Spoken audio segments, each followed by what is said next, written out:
Assalamualaikum warahmatullahi wabarakatuh. Kenalkan, nama saya Azani Kumalasari dari nomor absen 7. Saya dari kelas 11 MIPA 2. Di sini saya akan mempresentasikan perlawanan rakyat Indonesia terhadap penjajahan pemerintahan Belanda. Perlawanan rakyat Indonesia terhadap penjajahan pemerintahan Belanda.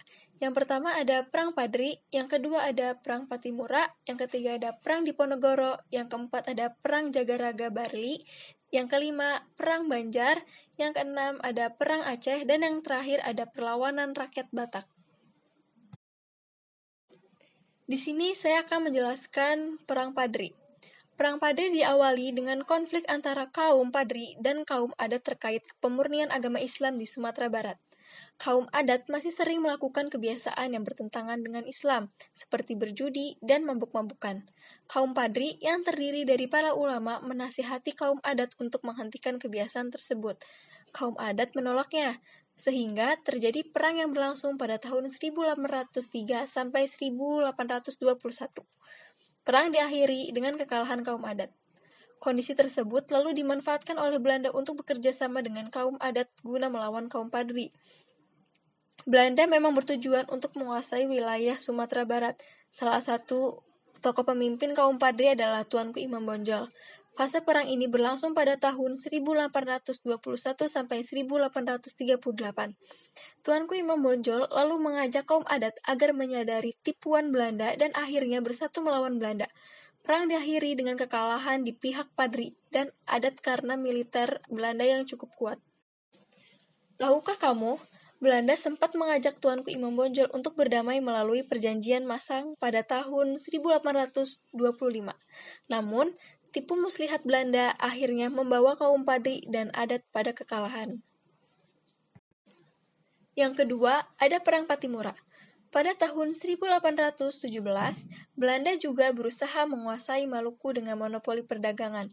Rakyat Maluku yang dipimpin oleh Thomas Matulesi atau Patimura menolaknya dan melakukan perlawanan terhadap Belanda. Pertempuran sengit terjadi di benteng Dorstad, Saparua. Belanda mengerah pasukan secara besar-besaran. Rakyat Maluku tersedak. Perlawanan rakyat Maluku melemah akibat tertangkapnya Patimura dan Marta Christina Tiahahu. Yang ketiga, ada Perang Diponegoro. Perang Diponegoro adalah perang terbesar yang dialami Belanda. Perlawanan ini dipimpin oleh Pangeran Diponegoro yang didukung pihak istana, kaum ulama, dan rakyat Yogyakarta. Perang ini terjadi karena Belanda memasang patok-patok jalan yang melalui makam leluhur Pangeran Diponegoro. Perang ini terjadi pada tahun 1825 sampai dengan 1830. Pada tahun 1827, Belanda memakai siasat perang bernama Benteng Stelsel, yaitu setiap daerah yang dikuasai didirikan benteng untuk menguasai daerah sekitarnya. Antara satu benteng dan benteng lainnya dihubungkan pasukan gerak cepat, sehingga ruang gerak pasukan Diponegoro dipersempit. Benteng Stelsel belum mampu mematahkan serangan pasukan Diponegoro. Belanda akhirnya menggunakan tipu muslihat dengan cara mengajak berunding Pangeran Diponegoro. Padahal, sebenarnya itu berupa penangkapan. Setelah penangkapan, gerakan pasukan Diponegoro mulai melemah. Belanda dapat memenangkan perang tersebut, namun dengan kerugian yang besar karena perang tersebut menguras biaya dan tenaga yang banyak. Tahukah kamu, Belanda sangat kesulitan dalam menghadapi pasukan Diponegoro, hingga menambah pasukan dari negari Belanda. Pasukan tambahan tersebut juga dapat dihancurkan oleh Diponegoro. Belanda akhirnya mengangkat Jenderal de Kock sebagai panglima perang Belanda di Jawa. Yang keempat, ada Perang Jagaraga Bali. Perang ini terjadi akibat protes Belanda terhadap hak tawan karang, yaitu aturan yang memberikan hak kepada kerajaan-kerajaan Bali untuk merampas kapal asing beserta muatannya yang terdampar di Bali.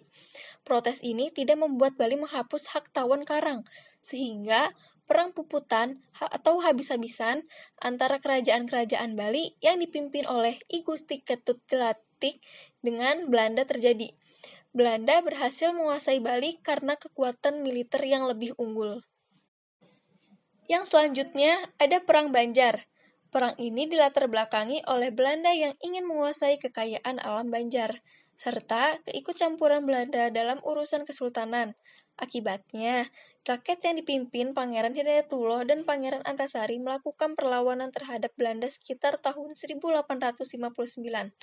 Serangkaian pertempuran terus terjadi hingga Belanda menambah kekuatan militernya.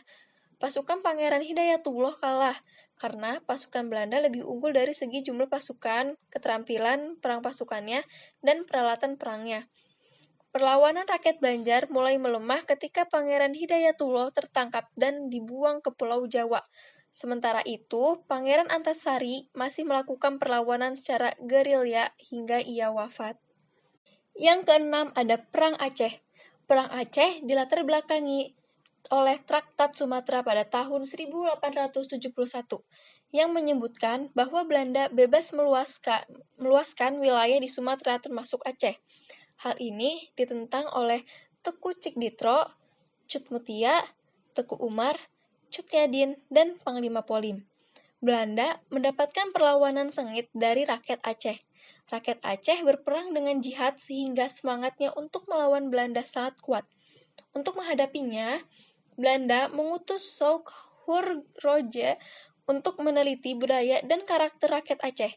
Ia menyarankan agar pemerintah Belanda menggepur pertahanan Aceh bertubi-tubi agar mental rakyat semakin terkikis, dan memecah belah rakyat Aceh menjadi beberapa kelompok.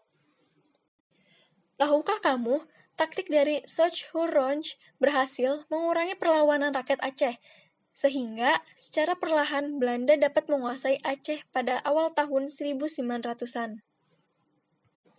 Dan yang terakhir ada perlawanan rakyat Batak. Perlawanan rakyat Batak dipimpin oleh Sisingamangaraja 12.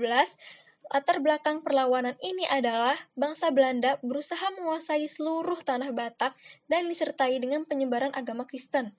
Sisingamangaraja 12 masih melawan Belanda sampai akhir abad ke-19. Namun, gerakan pasukan Sisingamangaraja 12 semakin menyempit. Pada akhirnya, Sisingamangaraja 12 wafat ditembak Serdadu Marsose dan Belanda menguasai tanah Batak. Tahukah kamu, penyebab perlawanan bangsa Indonesia sebelum abad ke-20 belum berhasil? Karena yang pertama, bersifat sporadis atau masih tersebar. Yang kedua, mudah diadu domba. Yang ketiga, perlawanannya sangat tergantung pemimpin. Dan yang terakhir, bersifat kedaerahan dan belum terorganisasi. Nah, tadi itu adalah sejarah singkat perlawanan rakyat Indonesia terhadap penjajahan pemerintahan Belanda. Sekian dari saya, kurang lebihnya mohon maaf. Wassalamualaikum warahmatullahi wabarakatuh.